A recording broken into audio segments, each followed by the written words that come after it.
Bien, como comentaba el hermano que me ha precedido en el uso de la palabra, voy a estar hablándoles de la ideología de género y voy a estar hablando de la ideología de género en relación con la Iglesia en dos partes. En la primera parte, que es ahora, voy a intentar mostrarles qué es la ideología de género, cómo está afectando a nuestras vidas, cómo forma parte de la agenda globalista, y en la segunda parte creo que tendremos un paréntesis, un intermedio entre las dos exposiciones. En la segunda parte me voy a centrar sobre todo en la respuesta de la Iglesia al desafío que supone la ideología de género.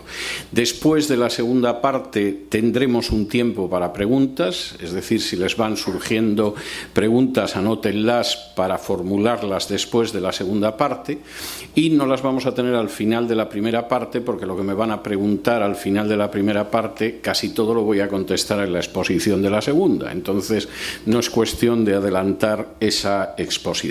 Vamos a empezar con el tema de lo que es exactamente la ideología de género y de dónde arranca. Permítanme que les lea un pasaje de las memorias de David Rockefeller, que son unas memorias largas y aburridas en general, pero tiene algunos capítulos extraordinariamente interesantes porque indican hacia dónde va este planeta en el que vivimos.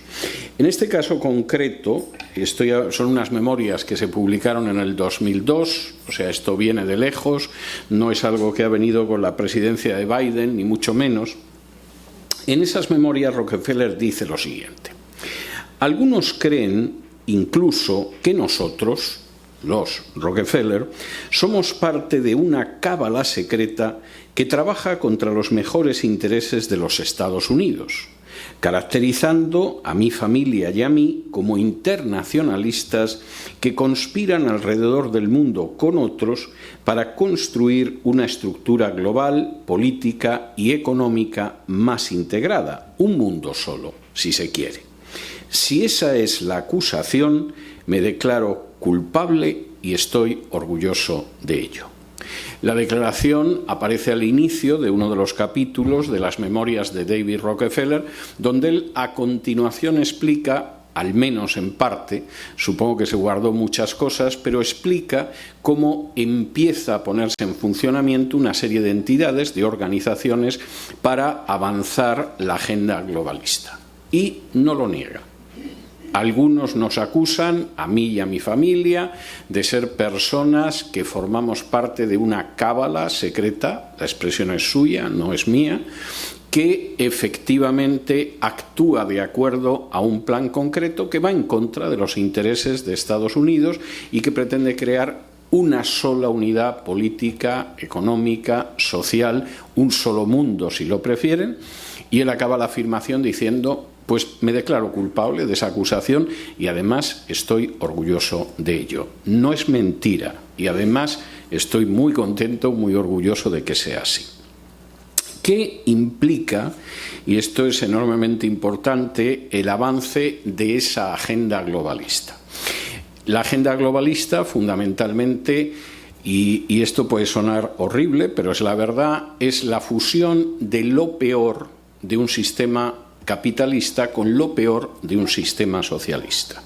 Los sistemas capitalistas y socialistas tienen sus cosas buenas y tienen sus cosas malas. Han funcionado mejor o peor a lo largo de la historia. Aquí se trata de reunir lo peor de una visión con la otra. Por un lado, efectivamente, las clases medias desaparecerían, las clases bajas quedarían empobrecidas junto con las clases medias y habría una pequeña élite que controlaría totalmente los países y, por supuesto, la riqueza de los países. La única diferencia es que esa pequeña élite en realidad son personajes conectados con el gran desarrollo de las finanzas, de la banca, de las grandes empresas mundiales, no miembros del Partido Comunista o del Partido Socialista. Y en ese sentido, cualquiera que siga en la prensa o que siga mis programas de radio y de televisión y haya seguido, por ejemplo, la información de las últimas semanas del Foro Económico Mundial. En el Foro Económico Mundial la gente que hay fundamentalmente es la gran banca mundial, es las grandes corporaciones transnacionales, de manera muy especial la Big Pharma, las grandes empresas farmacéuticas y médicas y las grandes empresas de armamento, que han decidido elegirse a sí mismos para cambiar el mundo. No ha habido ningún país que los haya votado, por supuesto ni ustedes ni yo los hemos votado, sino que han decidido convertirse en la élite que va a cambiar este mundo. Dentro del cambio de este mundo estamos viviendo ahora mismo un proceso en el que se supone que las naciones van a ir perdiendo toda su libertad, toda su independencia y toda su soberanía. No es que vaya a desaparecer la Argentina o la República Dominicana o el Japón, pero como si ustedes cogieran un huevo en la mano y le hicieran un agujerito en la base y se fuera escurriendo la clara y la yema y se quedaran solo con la cáscara, la finalidad es que las naciones no dejen de ser más allá que una cáscara. Y en este sentido estamos en el proceso de transición en el cual, de manera confesa por Rockefeller hace más de 20 años, pero ahora de manera abierta y manifiesta, por ejemplo, por el Foro Económico Mundial, las naciones, como las hemos conocido, van a desaparecer porque no son prácticas en la manera de actuar, y el poder va a transicionar de esos poderes nacionales en cada país a un gran poder supranacional controlado por una élite que se ha elegido a sí misma y a la que no hemos elegido. Pero para ese camino de transición necesitan la colaboración de los distintos gobiernos nacionales. Y buena parte de los gobiernos nacionales son gobiernos sometidos a la agenda globalista, que llevan adelante la agenda globalista y que pretenden que nuestras naciones, pues a lo mejor van a seguir teniendo elecciones y presidentes y van a conservar el nombre, pero su poder real va a ser cero, quizá salvo cambiar las reglas del tráfico en las calles, y por supuesto su riqueza va a estar totalmente en manos de esa élite. Este es un plan complicado. Por supuesto, como ustedes se pueden imaginar, tiene resistencias en distintas partes del mundo y hay naciones abiertamente contrarias a la agenda globalista. Hay otras que su clase política, les adelanto, tanto situada a la izquierda como a la derecha, están en esa línea y estamos en un proceso de transición. Pero esa agenda tiene enfrente fundamentalmente tres obstáculos y aquí entra la ideología de género. El primer obstáculo es el amor a la patria. Tenemos que conseguir, de alguna manera, que la gente se sienta desvinculada, separada del amor a su patria. Si la gente de pronto decide que ama a su patria, que la quiere defender, etcétera, etcétera, estamos fritos porque va a ser muy difícil que esto avance. Y en ese sentido, el amor a la patria, la idea de patria, es absolutamente fatal. ¿Y qué vamos a hacer? No me voy a extender en ese tema ahora, pero vamos a intentar que todo el mundo, en todas partes del mundo, piense lo mismo y además vamos a intentar sustituir la idea del amor a la patria por la idea del amor a algún grupo minoritario. De manera que yo no soy americano, yo soy, antes de americano, negro o latino. Y en este sentido, evidentemente, me interesa mucho más los intereses de mi grupo que el bien común de los Estados Unidos, de Alemania o de España. Primer aspecto, vamos a ir en contra de ello y además vamos a ir avanzando con leyes internacionales que vayan vaciando la soberanía, la libertad y la independencia de las distintas naciones. Una batalla que vamos a tener que librar ahora en primavera es si finalmente cada país va a ser un país que va a decidir sus normas sanitarias, sus normas de salud, o todos los países del mundo van a someter sus normas de salud a la Organización Mundial de la Salud, que ni es organización, ni es mundial, ni es salud. Es simplemente una ONG y el 80% del dinero de la Organización Mundial de la Salud viene de un millonario impulsor de la agenda globalista que se llama Bill Gates. De manera que la patria es algo que nos molesta. Como la gente decida que es americano o británico o argentino, por delante de lo que le digan desde fuera, este es un gran obstáculo. Segundo obstáculo, y aquí entra la ideología de género, la familia. Tenemos un gran problema con la familia. ¿Por qué? Miren ustedes, es muy sencillo. La familia es una institución totalmente natural, no ha sido creada por el hombre. Los hombres han creado gobiernos, han creado instituciones financieras, han creado organismos de caridad, han creado muchas formas de organización a lo largo de la historia. Pero la familia es algo natural, no la hemos creado nosotros. La unión de un hombre y una mujer que deciden estar juntos y tienen hijos es algo connatural con la especie humana, no lo hemos creado. Cada país puede decidir si deja que un hombre se case solo con una mujer o le permite tener 4, si efectivamente en un momento determinado autoriza el divorcio o no lo autoriza, pero la familia como tal es la única institución natural en la que nos movemos. Pero la familia, aparte de ser la única institución natural, es muy peligrosa. ¿Por qué? Miren ustedes, cuando en un momento determinado un país sufre una revolución, desórdenes sociales, la quiebra de su sistema financiero, una guerra, una invasión, lo que sea, la única institución que aguanta es la familia. Yo sé que hay familias que son disfuncionales, sé que hay familias que son un infierno y también sé que hay gente que se mata en accidentes de tráfico y no por eso dejo de subir a un automóvil todos los días. Y en este sentido, la familia es la única institución que aguanta. El sistema bancario de un país puede caerse, pero prácticamente quizá en ese momento la única ayuda económica que vas a tener va a ser la de tu familia. Un país se puede ver sometido a una invasión, una revolución, y en medio de turbulencias y de violencia, con lo que tienes es lo que tienes en tu familia. La familia es lo único que hace que en las peores situaciones, en las situaciones más críticas y más límites, el ser humano, en vez de ser un ser perdido en medio de la masa, sin esperanza, sin protección, sin ayuda, sepa que tiene otra gente, los padres, los hermanos, los primos, los hijos, etcétera, que lo pueden arropar. Y esto es algo que viene, por supuesto, de la mano de Dios. No solo porque creó la primera pareja y los unió y les dijo que crecieran y se multiplicaran, sino porque lo pueden ver en la Biblia.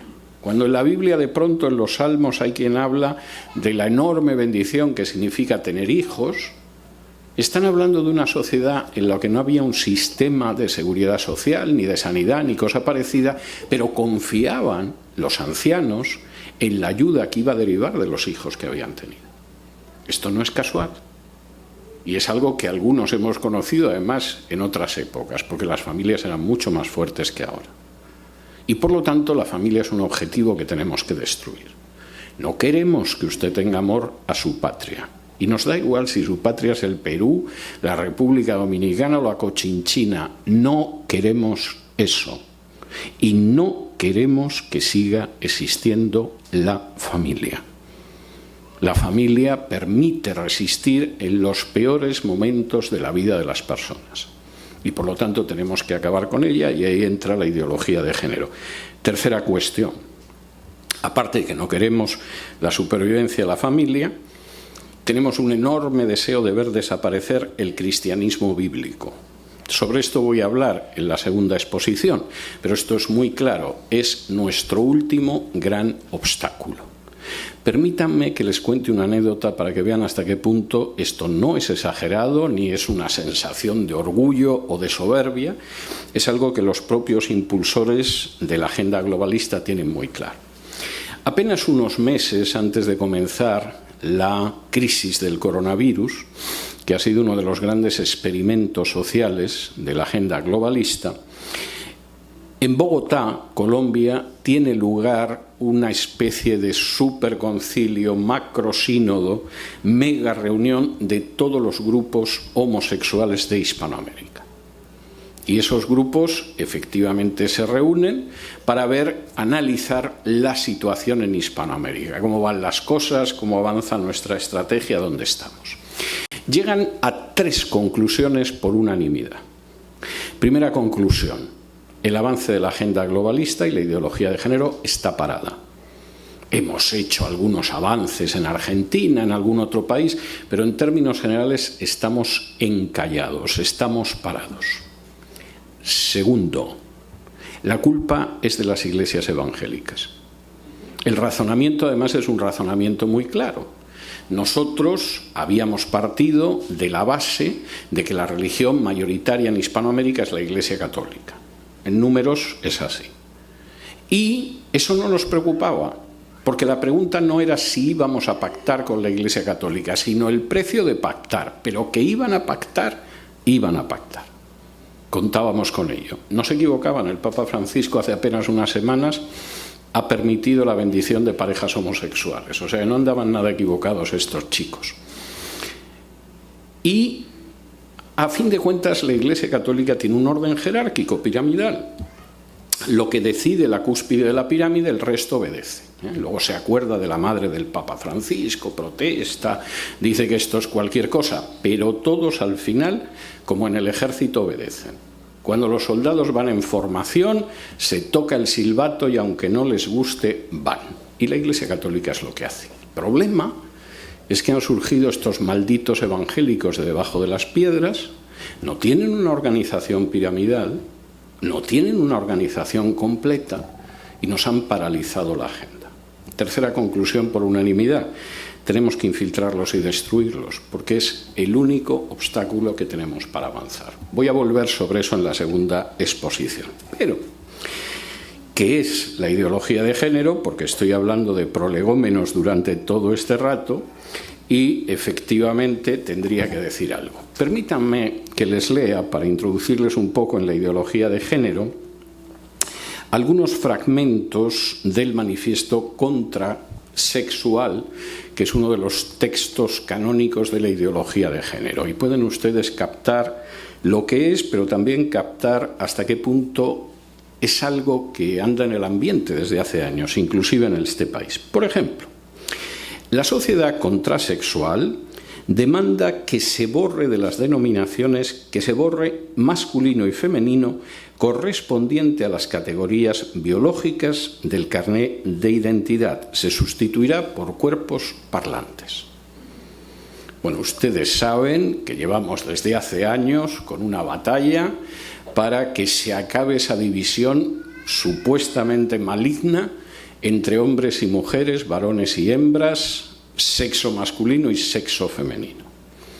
Según Naciones Unidas tenemos más de 150 y tantos géneros, de manera que esto es lo que hay que hacer. Primero, vamos a acabar con la división absolutamente natural entre hombre y mujer y vamos a pasar a un sistema en el cual se dé la circunstancia de que aquí hablan de cuerpos parlantes, pero en realidad hablaríamos de gente que decide cuál es su género, independientemente del sexo con el que haya nacido.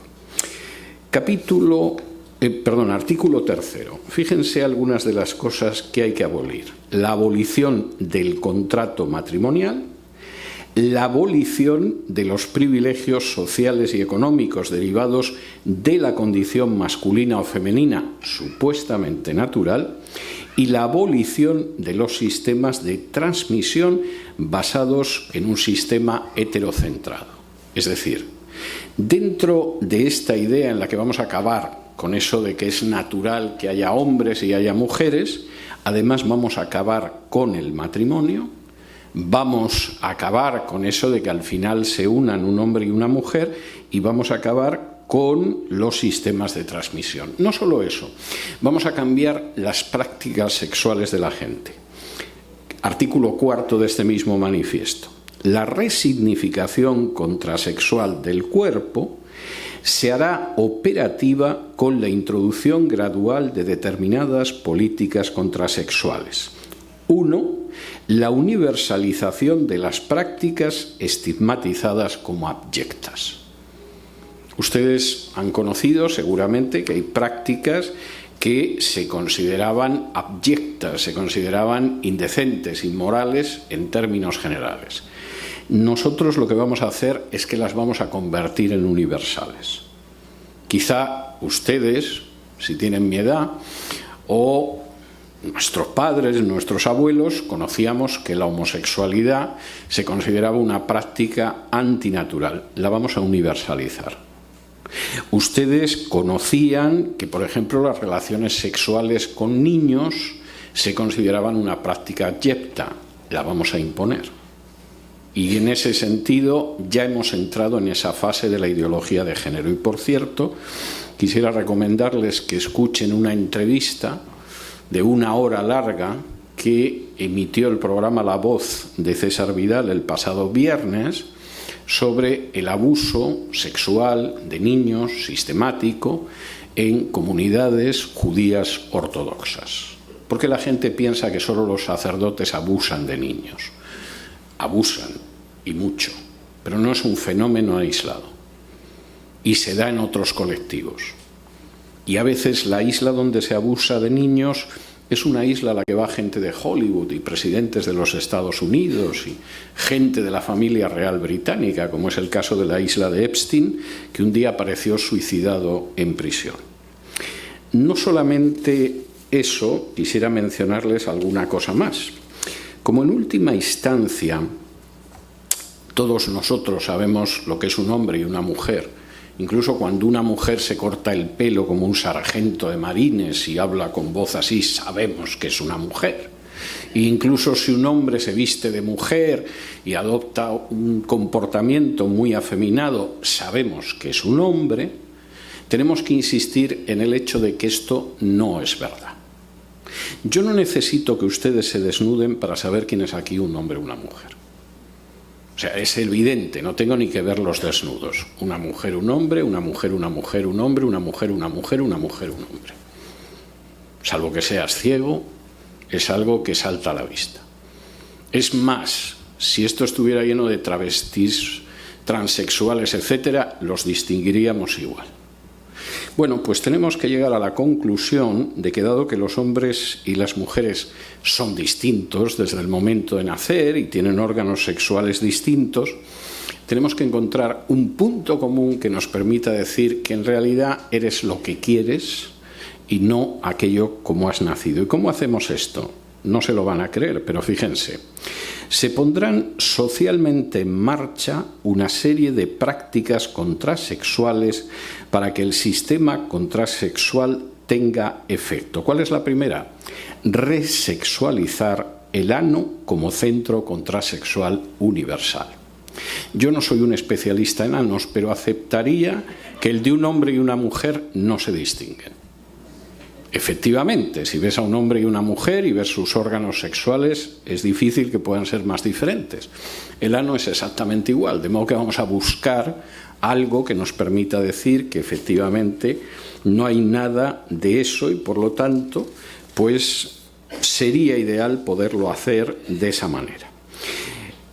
Esa historia se extiende a otros aspectos, como es, por ejemplo, intentar evitar la prostitución, o como es, por ejemplo, que si alguien cambia de género ya no pueda volver atrás. Pero vamos a hacer una labor tremenda porque la gente cambie de género. Todo esto es un disparate. Cualquier persona que se ponga medianamente a pensarlo dice, pero bueno, vamos a ver, esto es una locura. ¿Qué es eso de resexualizar el ano? ¿Cómo podemos estar tan locos como que prácticas que son antinaturales sexualmente nos parezcan que pueden ser universales y maravillosas? ¿Cómo podemos aceptar en un momento determinado que la primera nadadora de Estados Unidos sea un hombre, la primera corredora de Estados Unidos sea un hombre y la primera atleta de los Estados Unidos sea un hombre? Esto pasa ahora en este país. Es fantástico, pero dado que los hombres y las mujeres somos muy diferentes físicamente, no solamente genitalmente, sino físicamente, evidentemente por eso hay deportes masculinos y femeninos. En el momento en el que aceptamos que un hombre compita en los deportes femeninos, aunque su récord como hombre sea penoso, ese hombre se impone. Y ya no les quiero contar los espectáculos de boxeo femenino, donde uno de los dos púgiles es un hombre, porque claro, las palizas que pega a las mujeres son terribles. Yo he visto algunos de estos combates, no llegan ni siquiera al final del primer asalto. Sale el monstruo que dice que es una mujer, le da un guantazo a la mujer que tiene delante y se acabó el combate. Esta es la historia que hay, a esto hemos llegado. ¿Cómo podemos llegar a esto? ¿Qué sucede en una sociedad para que de pronto la sociedad acepte todo esto, acepte que eso se enseñe a los niños en las escuelas, acepte que los hombres acaben sustituyendo a las mujeres en los deportes, acepte que los baños y los servicios sean comunes y que pueda entrar un varón que dice que es una mujer y ver a las mujeres que están en el baño? ¿Cómo podemos aceptar que un nadador que es un nadador se duche con las nadadoras simplemente porque dice que él es una mujer? ¿Cómo podemos llegar a esto? ¿Nos drogan? No exactamente. Fundamentalmente llegamos a esto por tres caminos y luego hablaré de cómo respondemos a esto. El primero son los medios de comunicación. El 90%, fíjense en esto, el 90% de lo que dice la televisión, la radio, la prensa escrita, las películas de largometraje, los cortometrajes, los documentales de animales y los dibujos animados para niños está en manos de tan solo 7 transnacionales. Puede que el canal de televisión, la revista, el periódico tengan nombres distintos, pero está concentrado en 7 transnacionales. Es muy fácil intentar lavar el cerebro a la mayor parte de la humanidad, porque a fin de cuentas se tienen que poner de acuerdo solo 7, no 700. Y una revista como National Geographic, que fue seria durante décadas, nos puede regalar un especial sobre la homosexualidad en el mundo animal, que es un disparate, porque no existe, pero nosotros lo aceptamos, lo dice el National Geographic. O podemos tener secciones de revistas históricas dedicadas a la importancia de los homosexuales en la historia o cualquier cosa. Tengo que decirles, esta es la parte positiva, que no todo el mundo es tonto. Por ejemplo, más del 50% de los ciudadanos americanos no nos informamos principalmente por medios convencionales. Ya nos informamos por medios alternativos, más del 50% de la población de este país. En otros países, desgraciadamente, la cosa no está tan bien, pero va en la misma dirección. ¿Y por qué el 50%, más del 50% de los ciudadanos americanos no nos informamos fundamentalmente por los medios habituales, convencionales, de radio, de televisión, de prensa escrita? Porque más del 70% de los ciudadanos americanos pensamos que esos medios nos mienten, manipulan y no son justos en la información. Más del 70%. Yo recuerdo una época cuando era joven donde los medios de comunicación en este país eran respetados. Tenían una orientación un poco más para acá, un poco más para allá, pero eran medios respetados y respetables. Los ciudadanos de este país ya no los respetan. Y si alguien les cuenta a ustedes que los respetan, es porque son esos medios. Y de hecho, tengan ustedes en cuenta que la entrevista más vista de la historia de este país y del mundo la ha emitido un periodista independiente que no está en ningún medio y que se llama Tucker Carlson. De manera que algo implica que nos quieren lavar el cerebro a través de los medios, pero no todo el mundo estamos de acuerdo. Segundo, lo hacemos a través de la educación. Y en estos momentos la educación, para ir en la línea no solo de la ideología de género, sino de la agenda globalista, empieza en el jardín de infancia. Cuando esto empezó, por ejemplo, en España en el 2006, y algunos, muy pocos, pusimos el grito en el cielo diciendo hacia dónde íbamos, la gente pensaba que éramos alarmistas. Ahora, cuando una drag queen puede ir a cualquier kindergarten, a cualquier jardín de infancia, en cualquier país del mundo, incluyendo este, para enseñar a los niños lo maravilloso que es ser drag queen, resulta que no exagerábamos, nos quedamos cortos en nuestras apreciaciones. Y, por supuesto, en los currícula de muchísimos sistemas educativos aparece toda la agenda globalista, de aquí hasta aquí, por supuesto, la ideología de género. Es común ver a niños de clases de jardín de infancia desfilar con la banderita del movimiento gay, aunque seguramente los pobrecitos, si les hubieran dado otra banderita, también la moverían. Un niño de 3 o 4 años no tiene criterio. Parece que sus padres de 30 o 40 tampoco.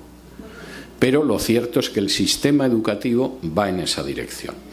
Y no solamente va en esa dirección los medios o la educación, sino que además va el ocio. Más del 90% de la música que se consume en todo el mundo, tienen que hacer excepción de la música que se consume en China o en Rusia, en alguno de estos países que además se consume mucha música de carácter nacional, o de otros países, o en India, más del 90% de la música que se consume en el mundo está en manos de solo 3 transnacionales. De manera que si ven ustedes cualquiera de los canales de vídeos musicales que tenemos ahora y empieza a aparecer basura que adora la promiscuidad, la homosexualidad, el ocultismo, a veces el satanismo abierto, que no les sorprenda, son solo 3 transnacionales.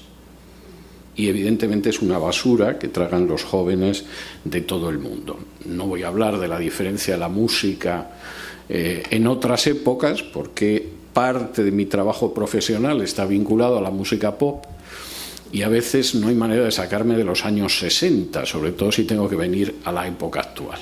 De modo que esto es algo, en ese sentido, eminentemente claro. Cuarta manera de avance, y voy a acabar con esto y darles un respiro para la segunda parte: las leyes. De hecho, las leyes han ido cambiando, sobre todo en las últimas 2 décadas, en muchos países menos de 2 décadas, para ir avanzando la ideología de género. Cuando en el año 2006 un nefasto presidente que tuvimos en España, que se llamaba José Luis Rodríguez Zapatero, que según me cuentan me sigue odiando, lo cual no sé si tomármelo como un halago o como una maldición, depende de cómo lo vea uno, decidió impulsar la ideología de género empezando con el matrimonio homosexual, año 2006, no hace ni siquiera 2 décadas. Aquello era un disparate, no se lo podía creer nadie. El matrimonio homosexual solamente existía en un pequeño país del norte de Europa, que es Bélgica, como una rareza, en fin, esto no, en principio no le afectaba a nadie. Pero el paso del 2006 en España tuvo otro paralelo a este lado del Atlántico, y es que el estado de Massachusetts admitió el matrimonio homosexual. Era un estado de 50. De nuevo una rareza de Massachusetts. Pero la idea era que eso iba a seguir avanzando. ¿Qué consecuencias tuvo esto? Bueno, a partir de España era muy fácil que las naciones hispanoamericanas copiaran la legislación española. No crean que porque España tenga una especial relevancia, un poder de proyección, es puramente por holgazanería. No tenemos ni siquiera que traducir del inglés, copiamos la ley española. Entonces tú de pronto llegas a un país como la República Dominicana y te encuentras con que algunas de las leyes de género que quieren impulsar son una copia literal, no han cambiado una coma, de leyes españolas. Todavía es peor cuando hablas con los congresistas y te dicen que no tenían ni idea de lo que estaba pasando en su legislativo. Que como supuestamente son leyes que apoyan a la mujer e integran a la sociedad, pues iban votando de manera favorable hasta que eso llega a la votación final. Les estoy hablando de un caso como es República Dominicana, que conozco muy bien. La legislación implica un avance. ¿Qué indica eso? Pues miren ustedes que el matrimonio homosexual se ha legalizado en toda la Unión Europea, que en Estados Unidos el matrimonio homosexual se legalizó a través de una decisión del Tribunal Supremo. hubiera sido imposible legalizarlo en el Congreso y en el Senado. Incluso en California celebraron varios referéndum para legalizarlo y siempre salía que no, ni siquiera en la más que liberal California estaban dispuestos a aceptarlo. Y la vía fácil fue llegar hasta el Tribunal Supremo, donde gracias a la traición de un voto conservador, fíjense ustedes de los católicos conservadores y no corran, pues finalmente el matrimonio homosexual fue aceptado. Y tenemos un Tribunal Supremo, pero de esto hablaré en la segunda exposición, en el que no hay evangélicos. En un país donde se supone que la confesión, la religión mayoritaria son evangélicos, todos son católicos y judíos. Los judíos por sistema votan siempre a favor de las leyes más extremistas. Y los católicos, en muchos casos uno o dos, traicionan a los conservadores, a los que supuestamente representan, y por ejemplo, pues aprobamos el matrimonio homosexual en el Tribunal Supremo.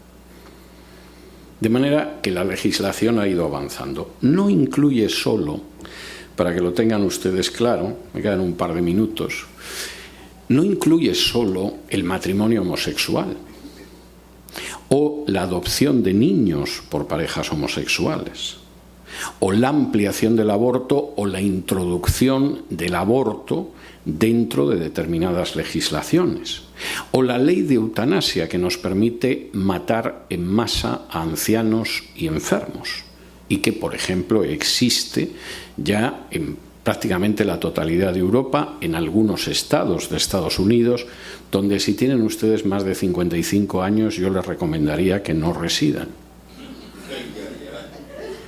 sino que de hecho implica, por ejemplo, una tendencia cada vez mayor para despenalizar las relaciones sexuales con niños. Y alguno dirá, como decían en el 2006 en España, usted exagera, usted es un conspiranoico, nunca vamos a llegar a eso. Uno de los abogados más prestigiosos de este país, un abogado judío, que defendió en su día a O.J.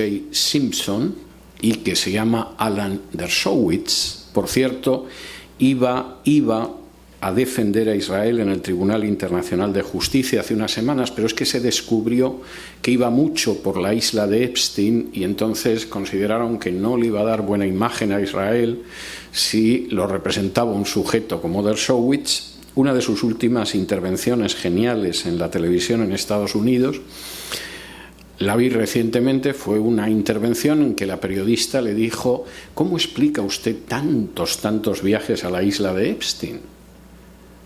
Y el otro se puso como una fiera y le dijo: usted es un antisemita. No, no era un antisemita, cumplía con su deber, que era que la gente conozca la verdad, aunque quien se dedica a difundir estas cosas se llame Alan Dershowitz. Les voy a mencionar algunas opiniones de Alan Dershowitz. Primero, la violación es algo discutible. No podemos estar seguros de que la violación sea algo malo, ilegal. Tenemos un concepto equivocado de la violación. Quizá no es tan mala. Segundo, no tendría que haber barreras de edad para tener relaciones sexuales. En realidad, los niños deberían tener relaciones sexuales, si lo desean, con adultos. Y esto lo dice Alan Dershowitz, que es, se supone, una de las mentes privilegiadas dentro del ejercicio de la abogacía en este país. Y alguno se preguntará, ¿y cómo justificamos las relaciones sexuales con niños?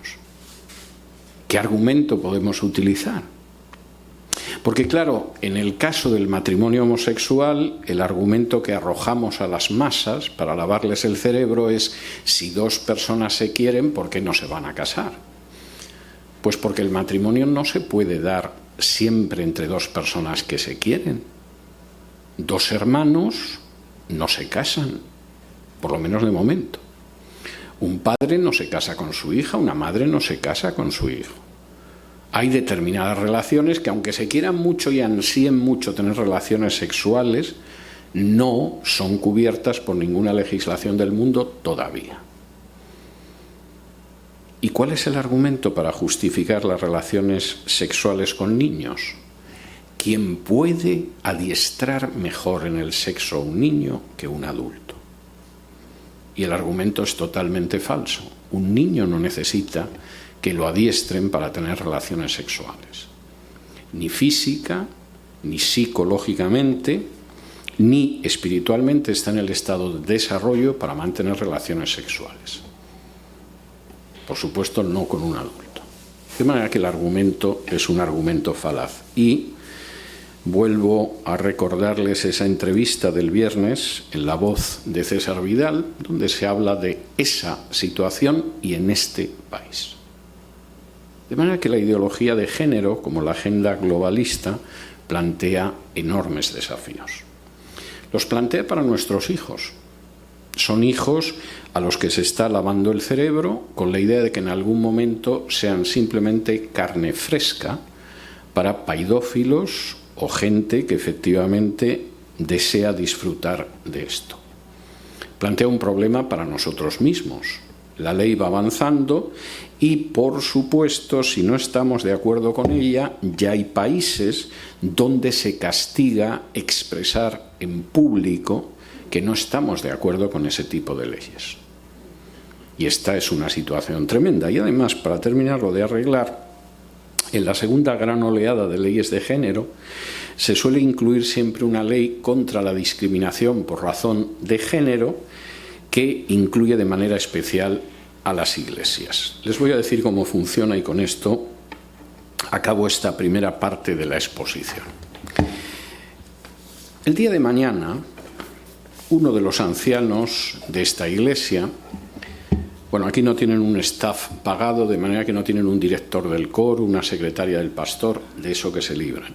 Pero supongamos que aún así en esta iglesia de pronto una hermanita se le acerca a uno de los ancianos y le dice: mire, pastor, desde hace 2 meses soy la novia de la hermana Luisita y queremos que nos case. Y el pastor, por supuesto, piensa: o esta chica no está muy bien, o no llevamos muy bien el programa de enseñanza en esta iglesia, o quizá la muchacha es sorda, porque lo que está pidiendo es una atrocidad.